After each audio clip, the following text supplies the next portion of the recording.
Мына Алата қара шаңырақ кітабынан Алатаңмен міндет қып азандалла, әулиелер, бақыттылар отанына, уақыттың теңелгенін білдіретін ұзын сары салынып қазандарға, 14 наурызда от жағылып, ошақ басы толады әнмен жырға. Осы күні аталарым айтушы еді, Самарқандтың көк тасы жібейді деп. Осы күні қазақтай қалың елдің шаңырағын бақыт келіп қонақтайтын. Амал күні қазағым көріседі. Көрісу бұл көненің желіседі. Жылың құтты болсын деп жамырасып, ақ ниетпен адал қол берсе. Көріседі, көңілдер жібісін деп. Көріседі, тассың ырысын деп. Көріседі, көк мұзда жылысын деп. Көріседі, оң болсын арысын деп.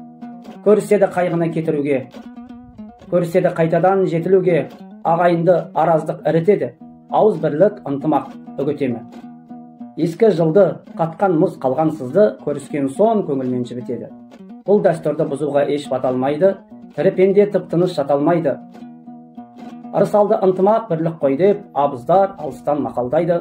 Қасиетті Рамазан айына келген, мүбәрәк болсын Рамазан айы, және 14 наурыз жылдың басы амал күні құтты болсын ағайын.